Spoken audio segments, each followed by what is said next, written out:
Thank you all for being here.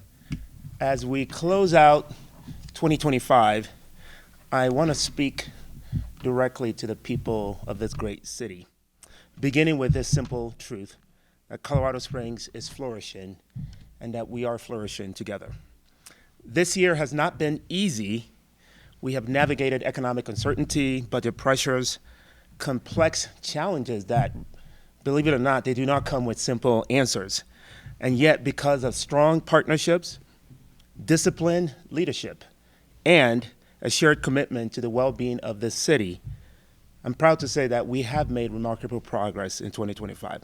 You see, in 2025, we didn't just talk about strategic doing priorities, we delivered on them. So today, I want to highlight 10 accomplishments, 10 milestones that reflect real outcomes for the real people of Colorado Springs.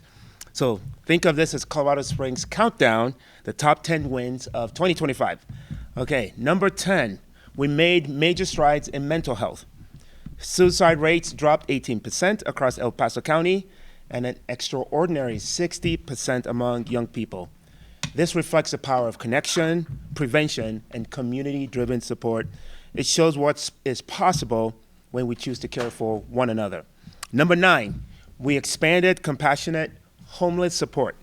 So we recently raised $860,000 to expand winter shelter capacity and launched a pilot with Mountain Metric Transit to provide free rides to warming spaces during extreme cold. This is what it looks like when a city decides that no one should be left out in the cold. Number 8, we expanded attainable housing options. I am talking about 1,700 homes serving families and seniors, and young people are open or underway. These attainable homes, they strengthen affordability and give our residents a chance to put down roots, build stability, and strengthen connection to the community. Number 7, we strengthen our local economy. Just in the last week, Swire Coca-Cola announced a $470 million investment to build a new state-of-the-art manufacturing facility at Peak Innovation Park. This project is expected to bring 170 good-paying jobs and support more than 1,000 construction jobs, solidifying Colorado Springs as a leader in advanced manufacturing. And this week, Opus announced Forge at Peak Innovation, a $63 million project that would bring new commercial activity and private sector momentum to our region. These investments, along with 4 additional economic development agreements this year, really help advance opportunity, strengthen affordability, and write another powerful chapter in the Colorado Springs economic story. Number 6, Colorado Springs went international. For the first time in our city's history, COS Airport launched direct international flights to Cancun, Mexico. This milestone expands travel options for families, support local jobs, strengthen our economy, and opens the doors for new visitors and business opportunity. Number 5, we continue to invest in our infrastructure. Across the city, we repaved 107 lane miles and repaired more than 74,000 potholes, creating smoother, safer routes that connect people to work, to school, to parks, and businesses. And beyond the routine maintenance, we delivered on major infrastructure projects, most notably circuit bridges, along with social infrastructure like the new Colorado Springs Senior Center, reflecting our city's deep commitment to our growing senior population. Number 4, we implemented technology to accelerate our safety efforts. In addition to our real-time crime center and our drone as a first responder program, this year, speed safety cameras are coming online to support our existing red light enforcement programs. Technology tools designed to protect our neighborhoods, school zone, and critical corridors where safety matters the most. Number 3, decreases in crime, which means safer streets and safer neighborhoods. In 2025, our public safety strategies delivered measurable results. If you remember, this year was a year of data. Overall traffic enforcement increased by 28%. School zone enforcement up by an extraordinary 213%. And at the same time, robbery is down 8%, burglary is down 19%, murder is down 38%, and motor vehicle theft is down an impressive 42%. Beyond these numbers, these results demonstrate that our public safety strategies are working, and it reaffirms our unwavering commitment to making Colorado Springs one of the safest cities in the country.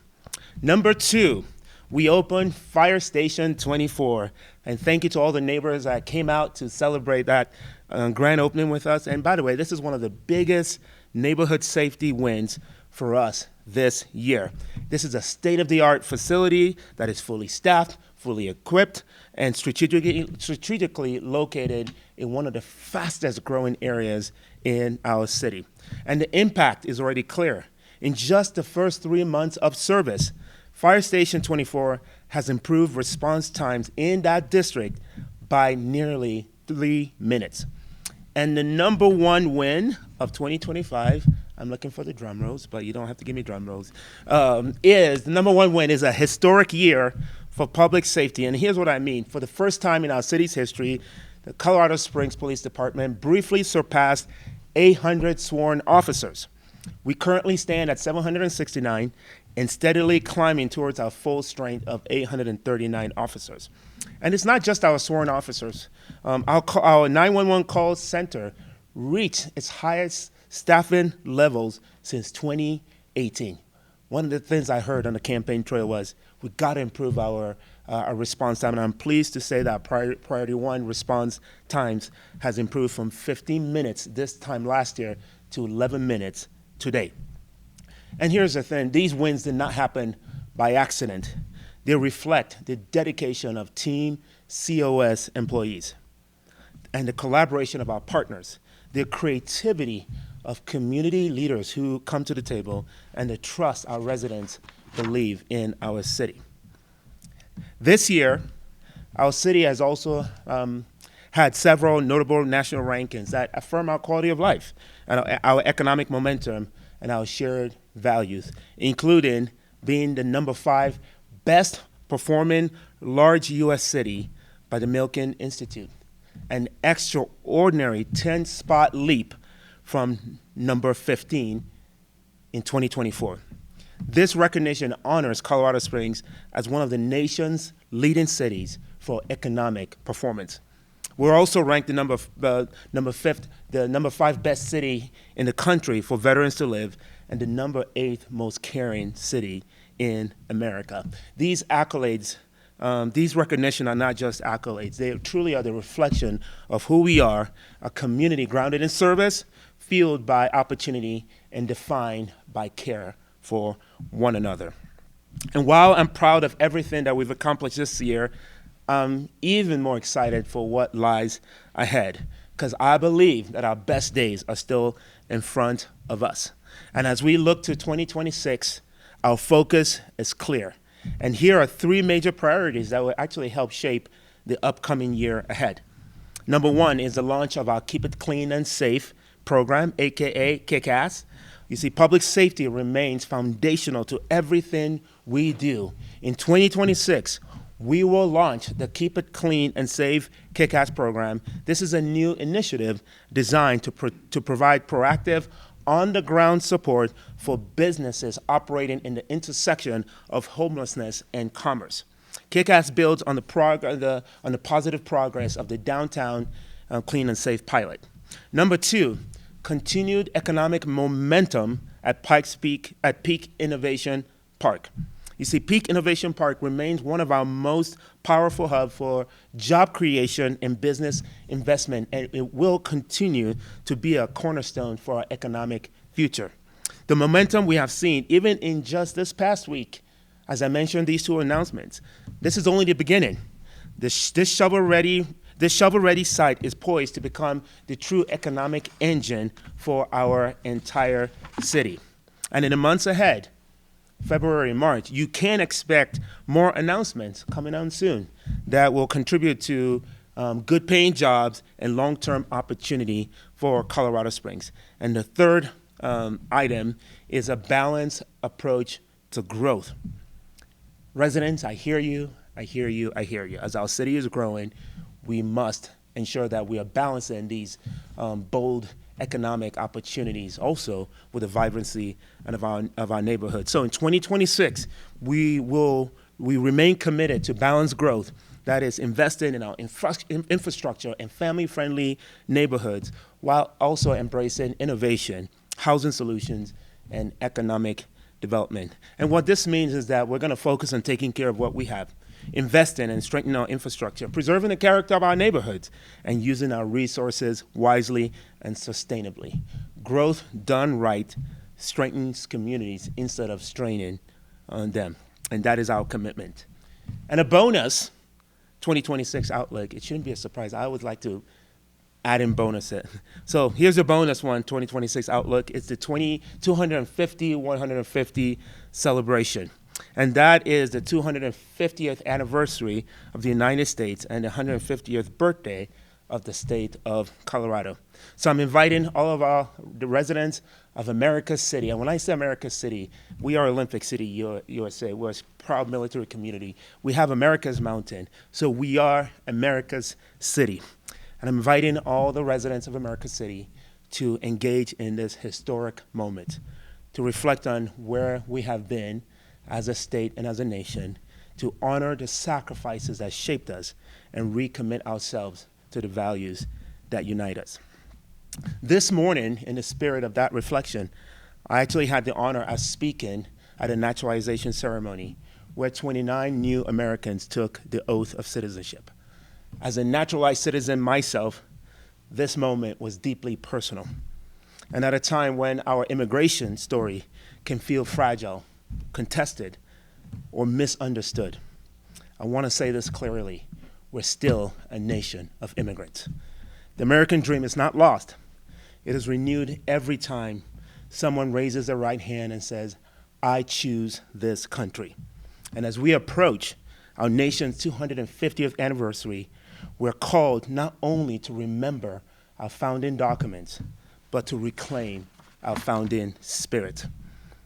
So in closing, 2025 showed us what's possible when Colorado Springs works together. Even in the midst of challenges, we faced them head on, and we delivered real results in public safety, economic growth, and quality of life projects. And we positioned our city for an even stronger year ahead. But none of this happened alone. City employees, nonprofit leaders, businesses and business leaders, military partners, and residents across this great city made this progress possible. I remain deeply confident that our best days are still ahead. Thank you to everyone who continues to believe in the city and in one another. Happy holidays, Merry Christmas, and Happy New Year. And here's to a safer, stronger, and more vibrant Colorado Springs in 2026. Onward and upward. At this time, I would like to open it up to the media partners for your questions. So Allison. you certainly touted a lot of economic vitality measures and attracting businesses to the city. One of the big stories this past year is anticipated budget shortfall. Are the businesses you're attracting here going to make up for the budget issues that the city is facing, has faced in the last year? That's a great question. The question is around the economic progress and if that's going to have any impact on our budget shortfalls. Our budget shortfalls are are affected by macroeconomic factors and indication. Consumer sentiment is low, historically low. I'm hearing some report that it's as low since the 40s, and that's just the appetite of residents and consumers to spend money. So as the feds do their thing, we're doing our thing locally. And when it comes to trying to increase the city's budget and also improve with affordability, we're going after projects that really do both of those things. They provide good paying jobs for residents to be able to live in this city. And as these projects come online, and imagine Swire Coca-Cola starts to spend that $476 million in this city to get that up and running, this city definitely benefits from it. So we are looking forward to the impact of many of these wins from last year, this year, to see how they will potentially impact 2026, 2027, and beyond. A president last year was touting, saying that the economy is the best it's been. Do you agree with his assessment of the economy, especially as we've been seeing around budget issues? No, that's a great question, and that really is a chatter that's happening in the court of public opinion. Some will say that we're still yet to see the impact of tariffs in the near future and how that benefits our economy. Others will say the tariffs are hurting their businesses, and small businesses are the most impacted by these tariffs decision. I can't speak to any of that, but what I can speak to is that what we're doing in Colorado Springs and the work that I have been elected to do, and to ensure that we are strengthening affordability, ensuring that we have more economic opportunities. Because here's the thing, as the state of Colorado becomes more expensive to live in, we have to make sure we're bringing down the cost as housing as much as we can, and also providing more job opportunities so people can afford to live in this community. So there's a federal conversation, but there's also the local conversation and the things that I have that are at my control, or how I get to move the needle in this economic story. Some positions were eliminated as a result of the budget impacts. That is correct. Do you foresee those positions cutting back? Eventually, I think our residents would probably agree. They would like to see government grow in the right way in the areas that are primarily around safety, our infrastructure, and taking care of our incredible natural assets. So we're going to grow the right way, and it's my intent that these positions that they're able to come back, but also the right positions. I don't believe, Allison, we're going to bring everything back. We're gonna approach every single future hire strategically in terms of ensuring that every position directly meets the needs of our community. So yes, expect us to grow. Expect us to grow in the right way in the areas that are most important to our residents, but also the areas that are directed by the city charter and the city code that says this is the job of a mayor and this is what you should be doing. Well, if the city's, if the city employees are doing furloughs, if the city's doing better financially throughout the year, is there talk of giving the employees you don't have to do as many furlough days? Is that something that's being considered? Yeah, that's a conversation my directors have asked, and I don't know. It's hard to if that decision does come about, that it would have to involve city council, because it's a shared responsibility when we talk about the budget. But right now, that is not the plan. Right now, I think the thing that you said, the first part of the question is what I'm most interested in. If the city does better, I want our economy to get better. I want people to start spending more money, and then I want us to do a lot better than we projected. That would be truly incredible. And then we can get to that if the city does better. Now, what do we do with these extra revenues that we weren't planned on? But I will tell you, beyond just furloughs and whether or not we choose to honor all 5 to 7 furloughs, if we do better, a lot of that money is going to be reinvested in the community, because that is why we exist as city government, is for the people, ensure that we are able to protect and ensure we're investing in those critical services that our residents need and want. Yes. I've got a local question and a federal question for you. First, the local question. The city published a very long report on the housing shortage, Yes. saying that we could be short about 60,000 houses by 2035. That is correct. In that document, there's about 50 pages of different recommendations that the city could do to address that. Are there any of those recommendations specific that the city is planning on utilizing in the next year? Absolutely. That's the short of the answer. I'm grateful for that big report, but if we don't condense it into actionable items, then it just sits on the shelf. And that is the next step, is diving deep, doing a deeper dive to look at those list of recommendations and to start with the lowest hanging fruit opportunities. It's an outside consultant. That's what they do. They tell you everything. Now it's our job to take that information, digest it, and translate it into what we can do, especially around the low-hanging fruit opportunities. And that process was also, we said yes to it in part because our partnership with the state and our ability to tap into Prop 123 funding and other funding mechanisms, the state will invest in communities who have a plan. And they say if you fail to plan, you plan to fail. And so that gives us a plan. But ultimately, what you can expect is a more condensed, actionable items that we can execute in year 1, year 2, year 3, and beyond. Just a quick follow-up on that. Yes. What would be the timeline on finding out what those actionable items would be? I would say First between- quarter. Yeah, first quarter. Yeah. So we're starting at this quarter, and it actually may take throughout the year to finalize all. So it's actually going to be this whole coming year where they'll be creating the housing action plan, is the name, and that will be the step. So we found the illness. Now we need to figure out what the treatment's going to be. Thank you, Max. Max beat me to it. I was going to say Q1, Q2, quarter 1, quarter 2. You should expect to see something. But that said, we're not sitting and waiting for the state to tell us to do a housing needs assessment. What actually most impressed with that whole process, because it sounds like you've been following, is that we were told that the city is short 27,000 units today. And you're right, it's a lot more by 2035. We already knew that. If you remember a year and a half ago, I asked the Common Sense Institute to do a similar research. And guess what that result said? 27,000 units short. So we've been taking that information and also been acting on it. So we're not waiting for the housing needs assessment. We are moving forward with our housing solution. I just talked about 1,700 affordable housing units for seniors and young families. We're still going to keep pressing. And it's not public yet, but one of our local non-profit developers just received a sizable amount of money from the state, Prop 123, that we supported to help ensure that we can build more housing. So 2 things are going on right now simultaneously. We're moving the needle. There's more that we can do, for sure.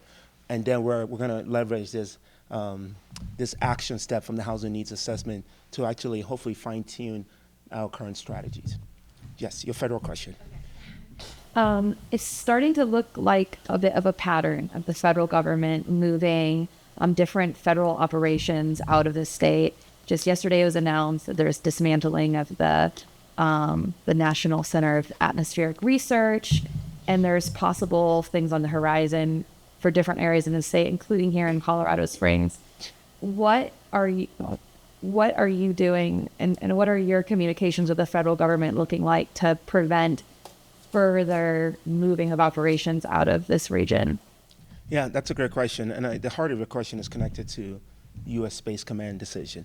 Now, that's a big one. That's a big bragging rights decision. And I was clear that while that's a disappointing loss, the ecosystem around our defense economy, both from the government side and the private side, it's still strong. I mean, in fact, the announcement just 2-3 days after President Trump's announcement was a woman-owned business to expand in Colorado Springs. So I'm really excited about that.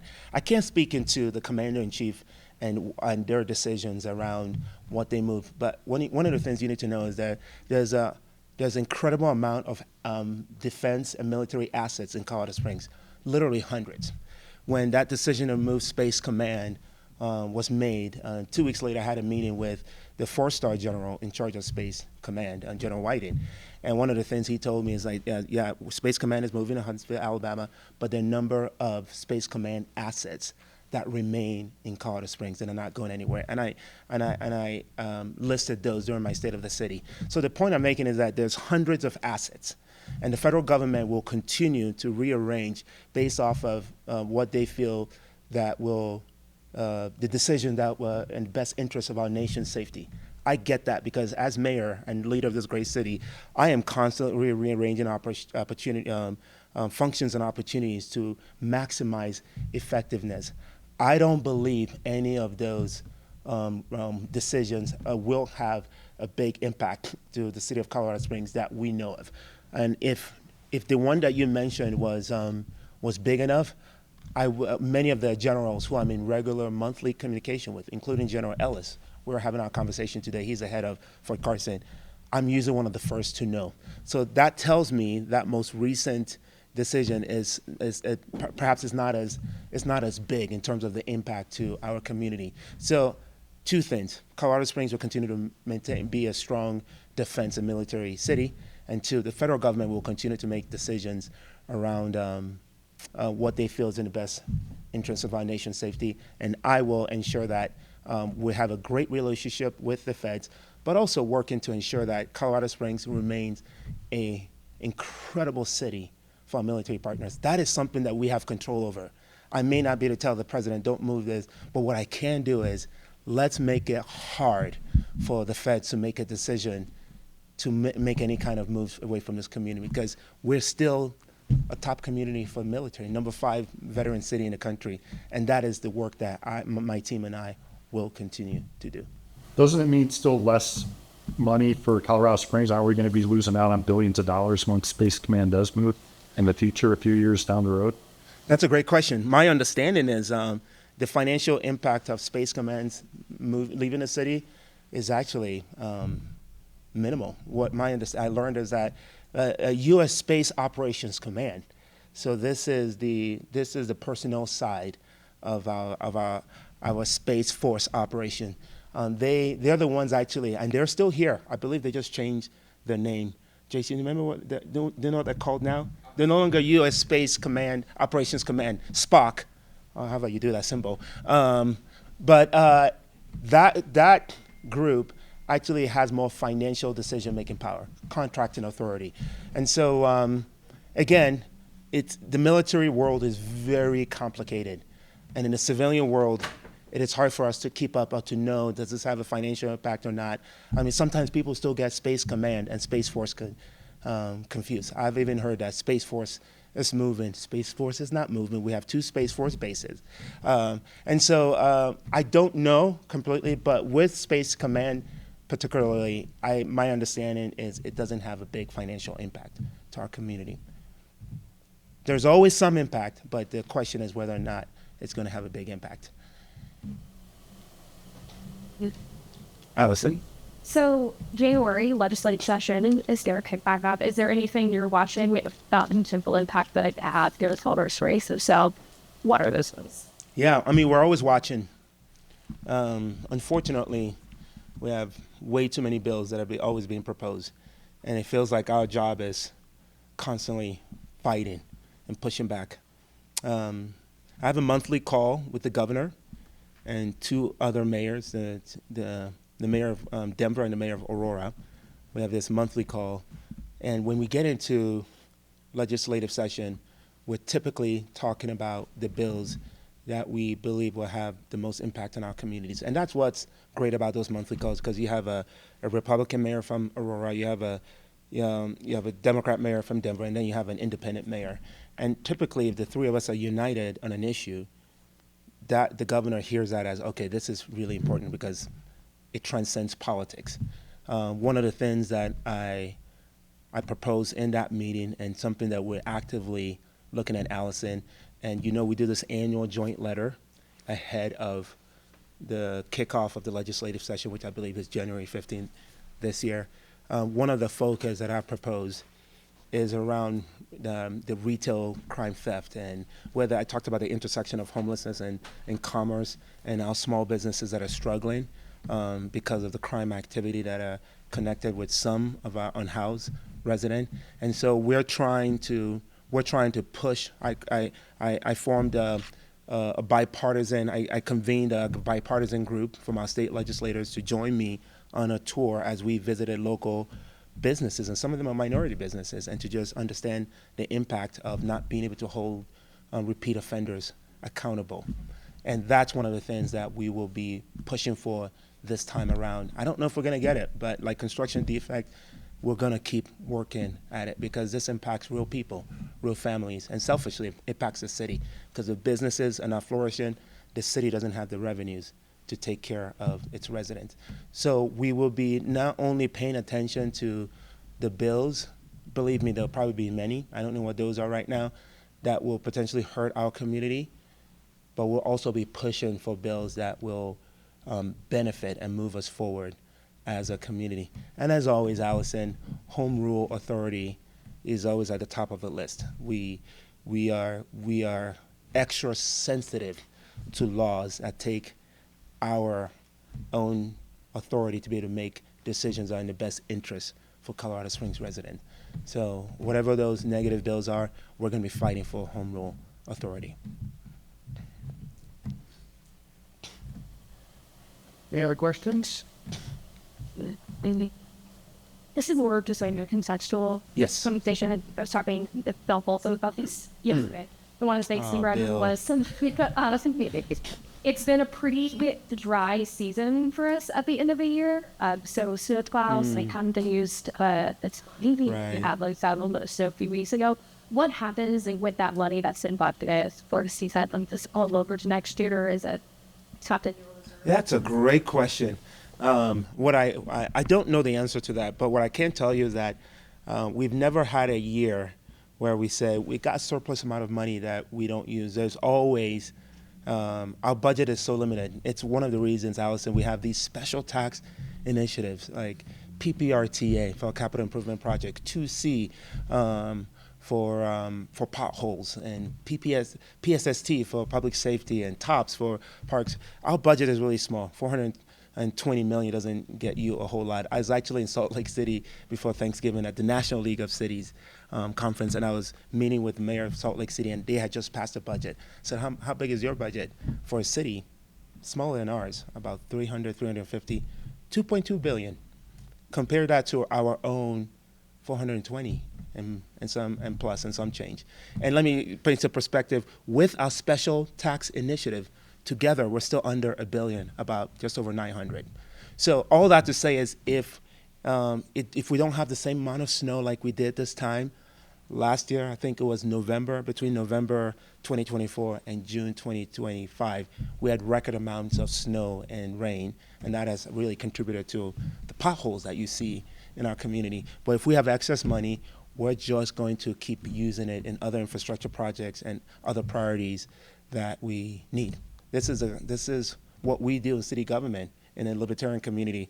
We're always making those decisions around rearranging what's the most effective and cost-effective decision. So I promise you there will not be any extra money. And the last thing I would say about that too is many of our special tax initiatives, what I love about this community, many of our special tax initiatives, the residents have expectation of me and our residents. So typically, for example, public safety sales tax, our residents are not saying take all of this, 100% of this money for public safety. They're saying that, but they're also saying 47.5 of that has to be matched from the general fund. So a lot of those special tax initiatives have strings attached. So let's just say for an infrastructure measure, and let's say we have more money in the infrastructure budget and the expectation is 40%, we will fulfill that 40%, but guess what? Now we get to go to 45%. Our goal is not just to make the minimum, but to go over and above in our own investment. And that's what we've done with public safety sales tax. We're above that 47% match from general funds. We are over 50% right now. So at the end of the day, any extra money will be reinvested in our city's flourishing. Great question, by the way. Any other thing? Anybody else? Thank you all. Thank you.